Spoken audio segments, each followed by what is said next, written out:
Tänään mä teen teille tutoriaalin, mitä ostaa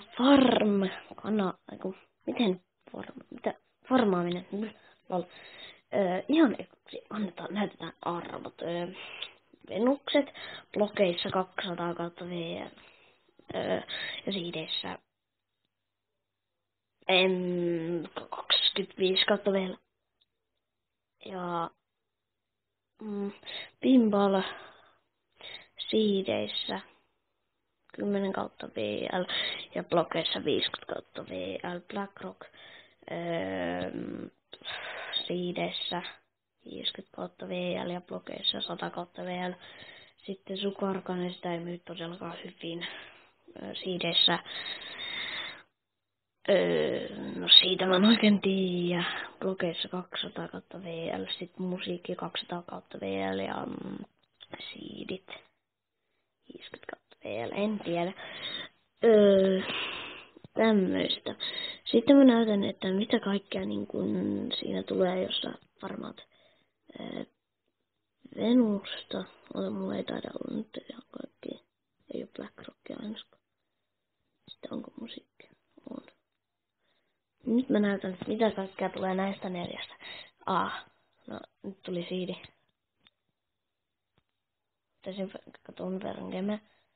Ton verran keme. Ton verran keme. Ja no siidi. Mut niin. Ja tämmöistä. Sitten sä saat niinku parhaiten sä saat myytyä pinballia. Sitten sä saat myytyä BlackRockia. Sitten sä saat myytyä Venusta. Sitten musiikkia. Ja sitten Sugarcane. Koska Sugarcane ei enää melkein kukaan osta. Koska mä en osta. Enkä mä jaksa ikinä farmailla. JNE. Tää on tosiaan mun farmimaa Farmbulb 12. Mä oon sairaan tekee tutoriaaleja ja kirjoittakaa kommentteihin, haluatteko te näitä lisää, vaikka mä oon näissä näin huono. Toi lätkäkin saattaa tehdä niitä. Ja tämmöistä. No vois rikkoksi näitä nyt tarvii. Näistä tuli tuo siiri. No semmoista. Ja sitten mennään siihen, että miten nopeena kasvaa. Ai niin, ja sitten Ice. No sitä mulla ei oo.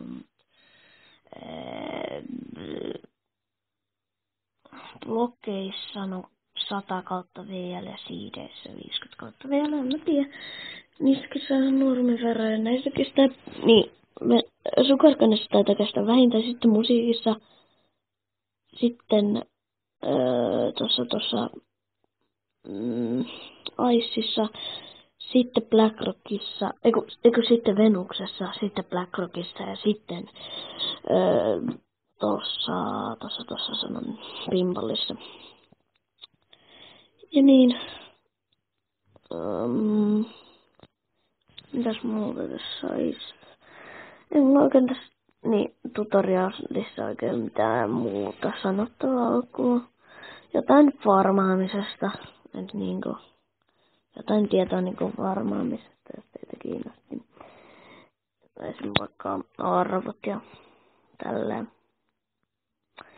Et joo, ei mulla oikein muuta. Se olisi nyt makea YouTube.